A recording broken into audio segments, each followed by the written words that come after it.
back to another episode of the Rondell podcast. And today we're here with a very good friend, entrepreneur. This guy owns a detailing business. He's a travel agent now. Yep.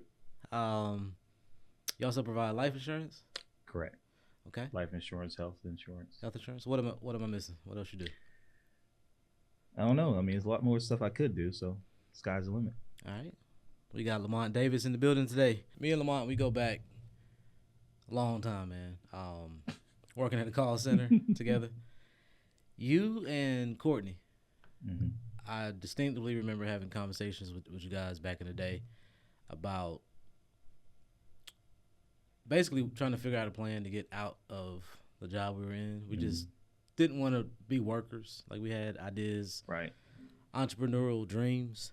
And you probably, you probably don't know this, but like you and him, y'all are two people that I'll always remember, because when we had conversations, it was like motivational or inspiring, like trying to figure something out versus like most of the other people I talked to in there. It was just a bunch of complaining about the situation.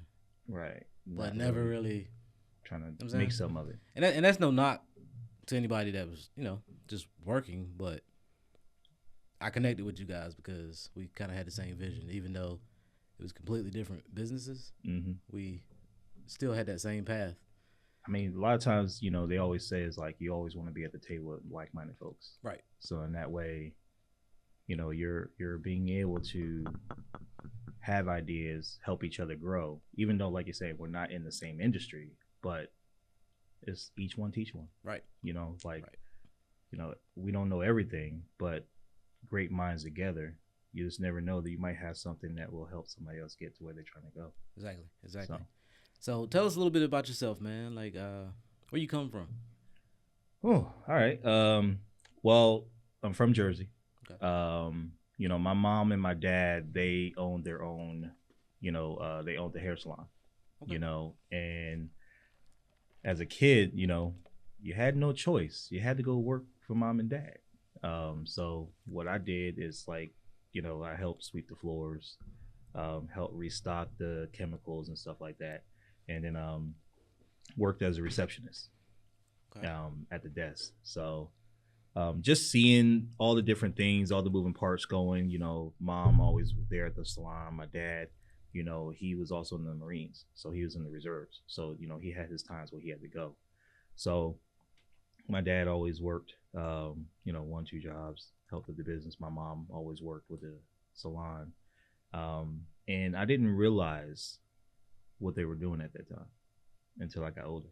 And I was like, oh, they were providing for the family. Right. And I was just like, I'm gonna make sure I do that, and but of course I didn't go down that path. Right. My brother, he helped open up the barbershop for the business and the nail salon for the business. So it's just like entrepreneurship was in the family blood. So I just had to figure out what I wanted. What you wanted to do. So then I went off to college at Norfolk State University, and I was living with my mom down there, and I always had a clean car, so everybody was like, you keep your car clean, so can you do mine? I was like, all right, getting paid a little bit here and there, until my mom came and said, why is my water bill so high? Yeah. I was just like, oh, well, I was washing some cars. So then she, told me, it was like, well, I'm going to help you start a business, like know what it's like to run a business. And then I moved down here in North Carolina.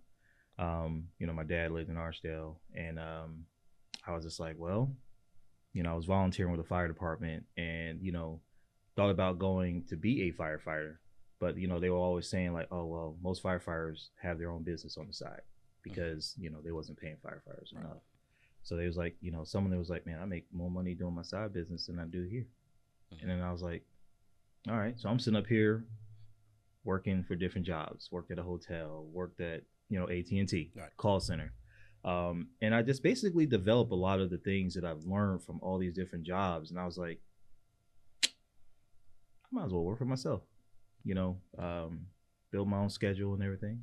And then turned out pretty well.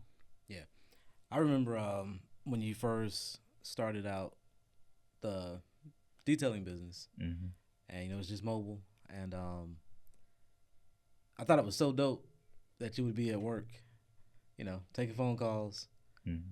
but you had your employee outside Right. washing cars, like at our job site. Like this dude, I just thought that was so cool. Like he's making money while he's making money, Mm-hmm. and you got pretty big out there. It's a lot of he was doing a lot of cars out there, man. It was because it's just like when I kept telling myself, I said, you know what, like, bills come every day, and I was just like, well, I got to figure out a way, because when I was working as a private investigator, it was just like I'll be busy 6 months out the year, and then all of a sudden not busy for 6 months, and I was like, the bills are going to still keep coming. So I was like, all right, let me get into the detailing business, and just start doing what I love. Like, I was working third shift from 7 o'clock at night to 7:30 in the morning, turn around, go detailing cars during the day, to the point when I actually people really started wanting me, and I was just like, it got to the point where I was just like, I ain't getting no sleep. Yeah. So I was blessed enough to where when I was going to ECPI University, getting my degree in criminal justice, one of the students that was also one of my friends, her son came to work for me, and he watched the business while I was in class, developed that relationship with him, and then when I worked my other job, it's just like he was staying busy. Mm-hmm. So then I was like, okay. And then his friend, which is he's like a brother to me, Damien. Okay. He's been with me for almost 10 years now. Yeah. And without him, it's just like, he helped build the business to the point to where when I was working at AT&T, everybody was like, yo, like Lamont knows what he's doing. And then they built that relationship with Damien. And then they was like, okay, yeah.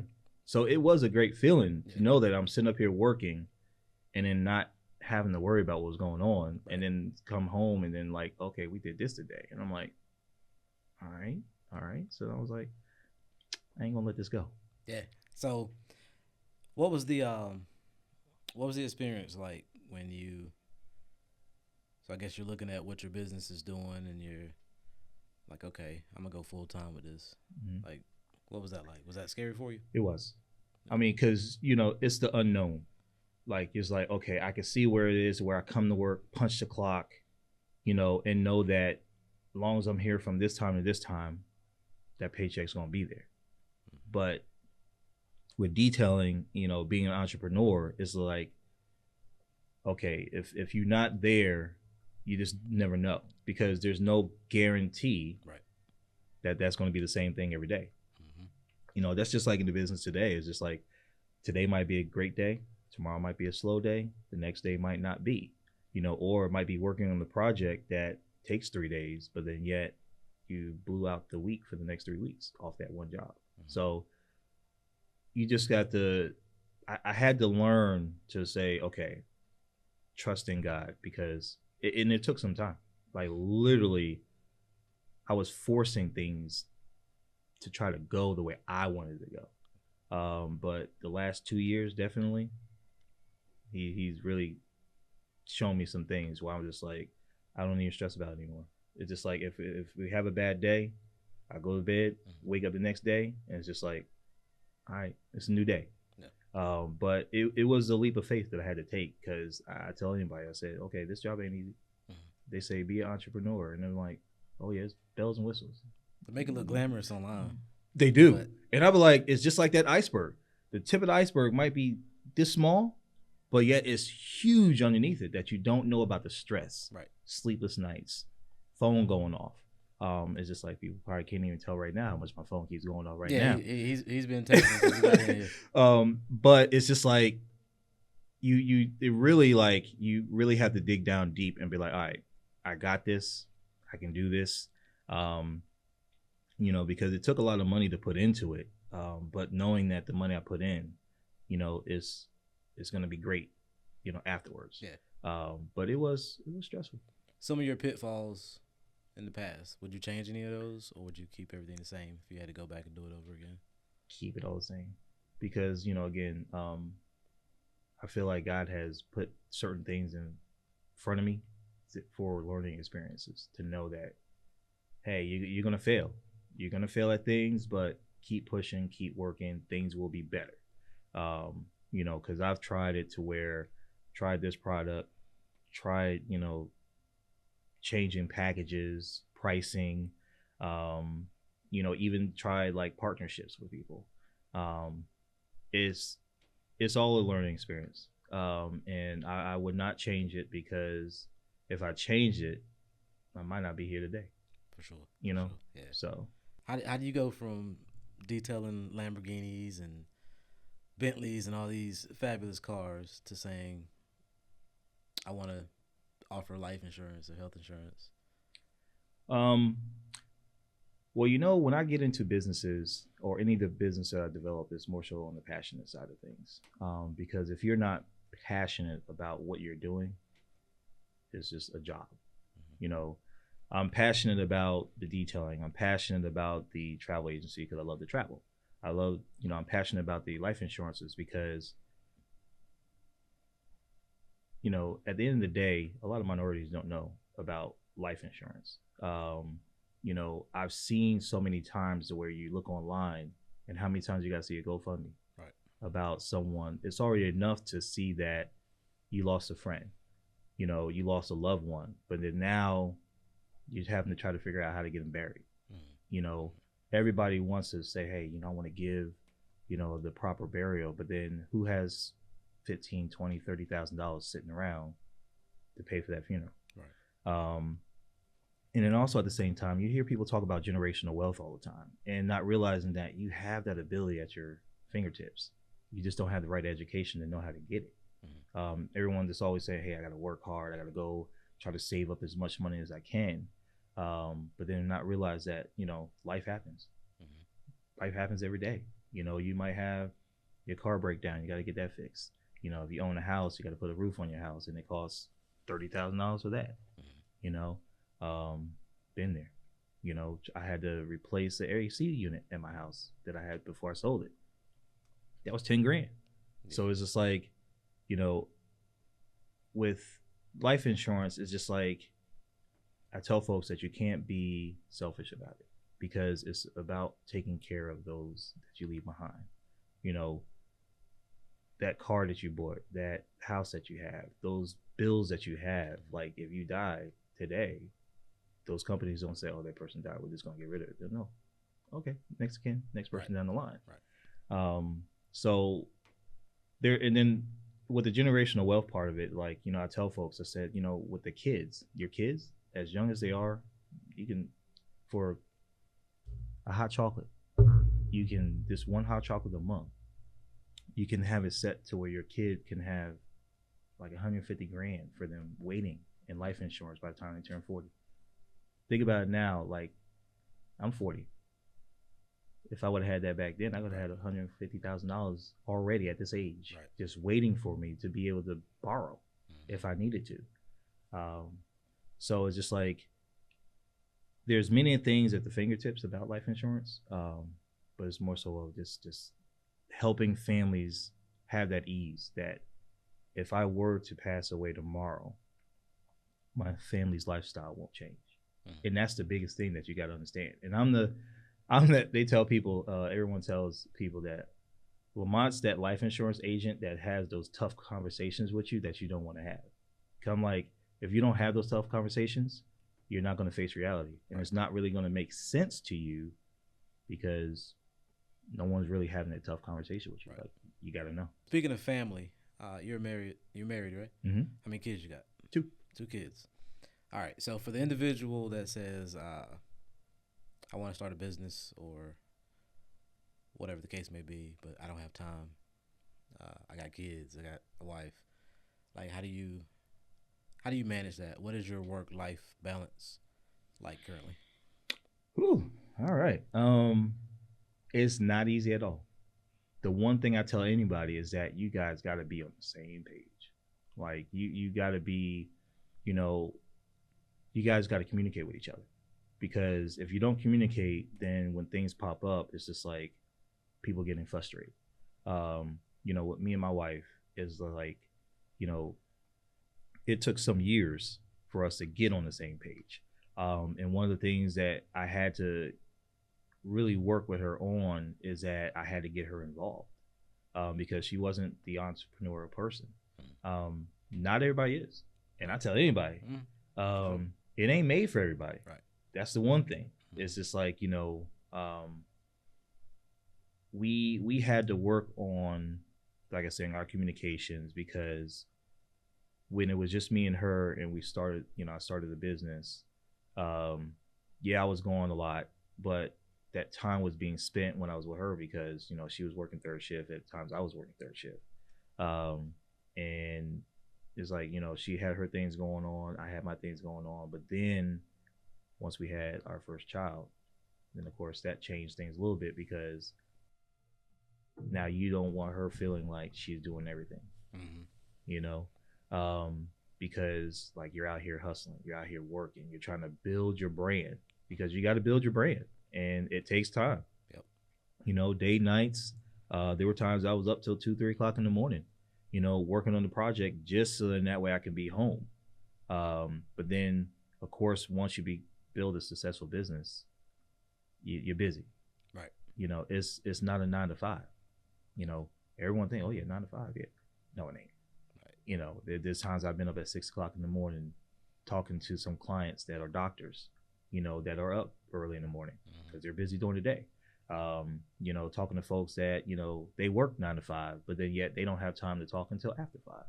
So one of the biggest things that, most of the times people didn't realize that I always had a full-time job building all my businesses, except for life insurance, well, kind of is now, because they have the detailing business and then life insurance. But I've always had more than one job, and because people thought I had a family at a younger age, and I was like, no, just me. I'm just a hustling guy. You know what I'm saying? So I like to see money grow. But the last 2 years, like I said, has opened my eyes for a lot of things, because my daughter, she just turned 1 back in January. And my son, he just turned 7 in February. And when my daughter was born, it was great. Didn't know what she was until she was born.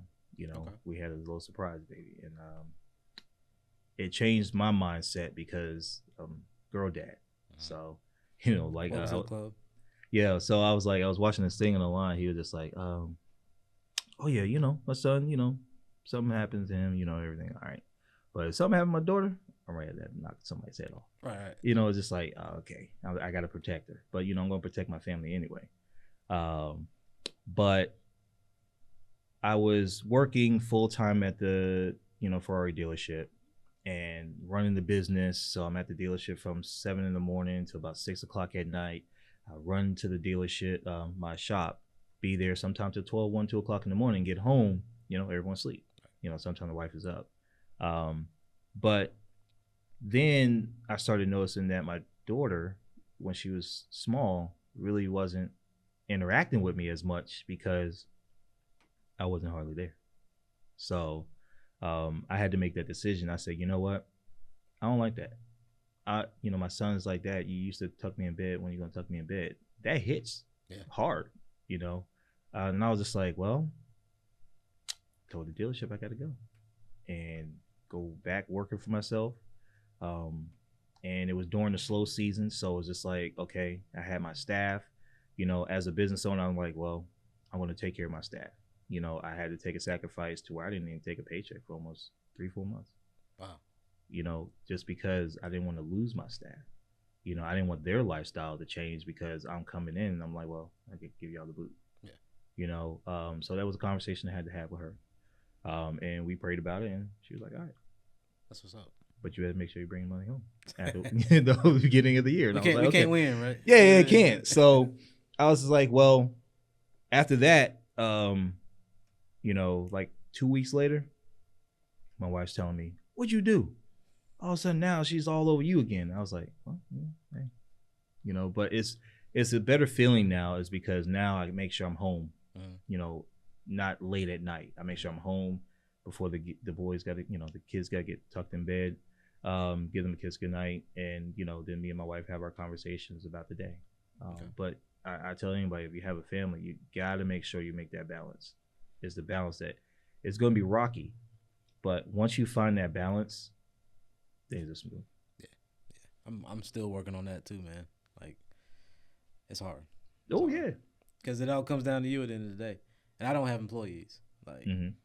the most I do is contract people in Mm-hmm. here and there, but I don't have a set employee or employees to run a business.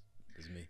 It is because that's how it was with me when I first started, and then develop because good people are hard to find. Right. It's hard to say I'm going to trust this person to run a business when I'm not here. Right.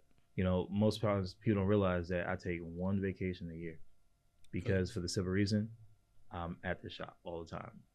Got to build this and build that, and is not easy because you're like, I built this, like this is my baby, right? And to allow somebody else to come in, scary. It is, because I've had some folks come in thinking that they would be what they said they would be, and they wasn't. Let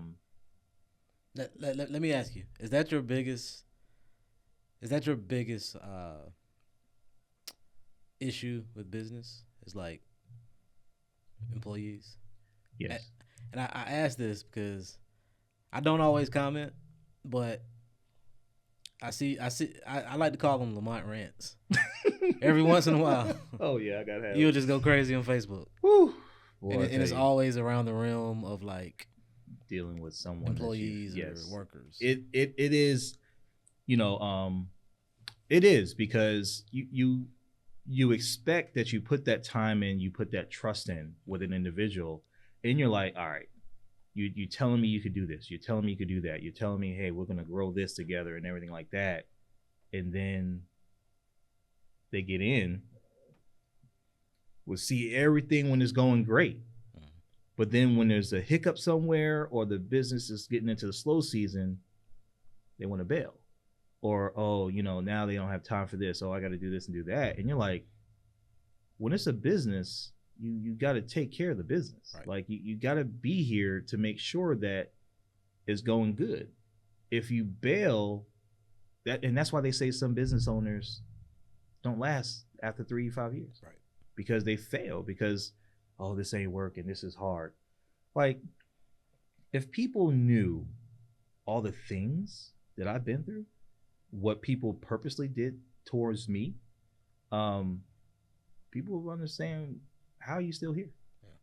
Like, you still work hard, you still come to work every single day. Yes, I do, because I work hard to build this business. I'm passionate about it, and I'm not going to allow anybody to destroy that.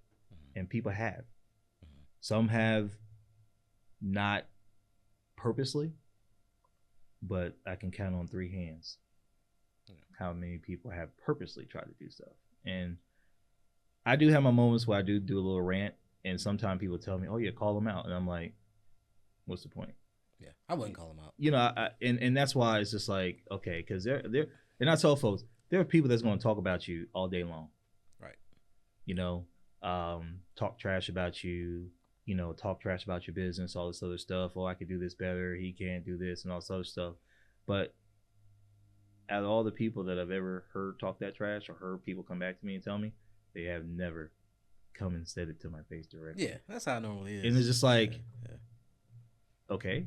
So it's like anybody can talk trash and talk down to you to other people, but you can't have an adult conversation to say, like, I'm not talking about, oh yeah, bringing to me like in a hostile situation. I'm like, if you feel as though that someone's doing something wrong or could do something better, why don't you be the bigger person and come to them and say, hey, maybe you want to do this differently, or you messed up on this, try not to do that again, because that can hurt you in the future. Mm-hmm. Not be the reason to bring you down, because like sometimes they do that because they're in the same industry. I tell anybody, I said, no one company can take care of every single car in Greensboro. Right. No way in the world you can do that. Right. There's no way. You wish you want to, you wish you could, but reality is you can't. So why tear down somebody else? Because you just never know. You might need that person. Right. One day. I'm a very networking person. If anyone that knows me, I'm big on networking. I work with plenty of guys that's in the city that do detailing work. They might not do it on the same level as me, but they call me, they send me a message. I'm not gonna say, oh no, I ain't gonna talk to you. I'm not gonna help you. Why not? Did it take you a while to learn that though? Sometimes, yeah. I mean, I've always been the person to work with folks. I've always been in networking, but to get to the point of not having to worry about, oh yeah, this person is going to try to come and take me out, because that might not be on the same level as me. I've met people that are on a higher level than me, but I've always been, I'm trying to be at the table with you so I can learn, not trying to take away from you, but let's do this together. Like, let's all make sure that way those that are not doing things correctly, I mean, again, they keep us in business at the end of the day. So, but like I said, each one teach one is always like, I wouldn't mind working with some of the guys that do talk trash, just because I'm like, I'm not trying to take over your business. I'm not trying to take anyone from you. It's just like, we work together, even though we're in the same industry, but you have your clientele, I have mine. My clientele has built up word of mouth. I don't do a whole lot of advertising, but it's just okay. Yeah. If it makes you feel better to talk trash about me, okay. The first time you had to do an exotic car, were you nervous? Oh, hell yeah. Well, do you remember what vehicle it was? It was a Ferrari. The first time that I was asked to come up there to be a contractor for them, he was like, hey, we got a couple cars we need cleaned up. And I was like, okay. So then I didn't know about Foreign Car Italia at that time. It's like, granted, I knew that there was a dealership in the area, and of course I really didn't pay attention to it that much on the highway because I wasn't coming that way all the time. Gotcha. And then I get there and there's like 3 Ferraris lined up, and I was like, and then one of them belonged to a football player. Oh wow. Yeah, and I saw it the other day, and I gotta go back and I'm gonna repost that. But first Ferrari I did, and I had to move it from where it was to back up to the top to put in the showroom. And I was like, I get in the car and I'm like, how do I start? Where's the gear shift at? And I'm like, oh, I gotta hit I was like, all right. So then like you step on the gas and it's like you hear it rev up, but it don't move right away. And I was like, man, I hope I don't crash this thing. But getting it done, and they was like, hey man, you did a good job. Can y'all come back tomorrow? And just built a relationship with them. It was last 8-9 years I've been doing cars for them. So it's just like, and that built the clientele up to where other individuals that they, even though their car is there, get serviced, get cleaned up, but then yet the car is still at their house, or they still need the mobile. So I built that relationship with them, and it was like, all right, well, when people call about, getting this car cleaned up and stuff, they recommend me. Oh yeah, David Smoke Detail, mobile guy, they'll come out to you. And I get text messages all the time too, to this day, from lawyers, judges, everyone saying, hey, my sales guy recommended you to us. Can you get my car cleaned up? That's cool. And I'm like, yeah. But yeah, it was definitely a nail biter.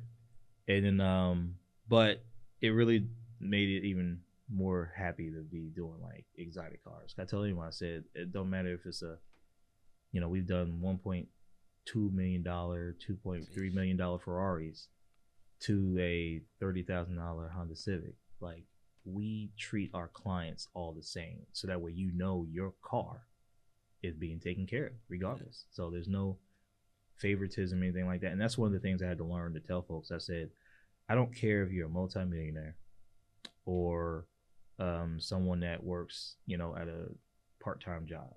Like, at the end of the day, I'm providing a service, and that way that you're getting everything. But it was fun. And then I started taking the car to the track. So I've driven Ferraris on the track too. So yeah, that's dope. When you're not running all these companies and whatnot, like, what do you find enjoyment in doing personally, not family? Because everybody likes to say, "Oh, spend time with my family." Just what does Lamont like to do? Before, Lamont always just loved volunteering, giving back to the community. That's my biggest goal of what I'm trying to do now to get everything, balanced. Nothing is never going to be 100% balanced. Like there's always going to be something that's going to throw it off. But my ultimate goal is like now I just sit back and, I do like some mentoring to where some folks that send text messages, phone calls. I tell anybody, you never know what someone else's day is going like. And one of the things that I love to do is because you never know who you would touch. I've had friends to where I'm not going to say that it's 100% that I feel like they might not be here today, but I've had folks tell me that, hey, you helped me still be here, because I'll take time out of my day any day to talk to somebody that's having a hard time, because I've been there to where it's just like you think, okay, all these things is going on, the world is crashing down on you, and it's like, why? Like, okay, I guess it's it. And like I said, just like I've had to give into God to where it's like, okay, I'm just putting you through this right now, but guess what? You'll get through it. I'll make you stronger. Right. And so mentoring is something that I like to do when I'm not dealing with businesses and family. Some people say, hey man, you got 2 phones. Yep. Because if I don't want to deal with anything right now, I just put that phone over there. You got to take some time away. That's one of the things I say, like balance. Like you got to take some time away because it can be overwhelming. Sometimes you think that, you want to be Superman or Superwoman, and you can't. You want to, right. But I do love sleeping on the couch. Are you still you still go to the gym, all that stuff? How's the health and fitness? So I've always done cardio. I've never lifted weights. Oh, really? Mm-mm. Like I tried to, like, out of my life, I probably did 2 weeks worth of lifting weights, but everything's always been cardio.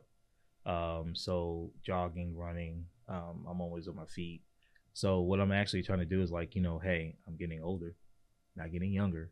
And most times I tell people, like, especially from experience, is that your body is made to move. If you just chill on the couch, don't do anything, your body sits, get older, sits, and not really do anything other than go to work. So you gotta do some. I'm about to start doing yoga. Okay. Doing yoga, and then actually try to go to the gym and lift weights. I'll be seeing some of these older guys like, yo, his mug is cut. Yeah. And I'm like, I'm trying to do this trip to. I used to say Cancun, but I don't know if I'm going to Mexico anytime soon. But they were not in a resort. I know, but that's what I tell people now. I was just like, hey, if you're on a resort, you're good. But I had this thing where I said, 2 years ago, I said within 2 years, I'm gonna have that dad bod, but cut to where they're gonna be like, yeah, that's my dad right there. Because my wife can't be the only good looking person on the beach. You know what I'm saying? Yeah. So like, I want us to be that couple that some people take pictures. They be like, oh, man, that's couples goal right there. Yeah. Look good, happy, family. Because those are important to me now. I mean, it's always been, but like really important now that you're getting older, and I'm like, yeah. Yoga in the morning because I'm up by 6. Sunday day school by at least 7:10. And then I'm starting my day, making posts, catching up on emails, text messages before that 9 o'clock range. Because between 9 to at least 6, 7 o'clock, it's just like balls to the wall. Yeah. But you still find time to hop on PlayStation? I used to catch you on all the time, like in the early 2010s. I know. The Call of Duty days. When those times of being at 1, 2, 3 o'clock in the morning, those was always fun. But I haven't picked up the sticks, man, in months. Man. But I'm about to get back into it because, like I said, there's certain things that you have to do. Like I say, in life, like that balance. Like it's like when I say balance, I don't mean like, okay, work from this time to that time, then you're with family. Like you have to balance it to, yes, find time for family, find time for work, but you gotta have time for yourself. Like, because mentally wise, that will keep you in the right state. Because if you feel like oh, all I do is just work and take care of others, but don't take care of yourself, you'll start to see your health decline. Right. Because mentally wise, just like you're just going, and then you don't take that self time. And I've had to develop that to where I was just like, because times I used to, people text me all day long and respond all day long. Now it's just like, do not disturb is turned on at a certain time of the day. I still don't use that. Yes, I do. You got to, because like times I used to sit down and be on the couch, sitting there playing with my son, and then I hear my phone go off, and then all of a sudden I go to it, and then I get into it, and then turn around, and then I'm not giving that time to what I was supposed to. So, but yeah, that is something I tell you. Gotta have self time. You gotta have balance, and then things will be more successful than you think. That's what's up. Well, listen, man, this is a great conversation. I appreciate you coming to the show. Appreciate you having me. We're about to go knock out a photo shoot real quick before you get back to work. We do the same. So, you guys, thank y'all for tuning in for another episode of the Rondell Lane Podcast. Tell the people where they can find you at. Hope you got your paper and pen. You can find us at Davis_mobile_detailing on Instagram and also on Facebook. And then if you're wanting to get some information about, insurance, look up Lamont, the insurance agent, on Facebook and also on Instagram. And then you can look me up for Lamont, the travel agent, if you want to get some good trips and everything. So, all right. So you heard him. Go follow the man. Check him out. Thank you for tuning in again. Like, share, comment, subscribe, all that good stuff. And I'll catch you in the next episode. Peace. See you. All right, man. That was it, bro. Cool.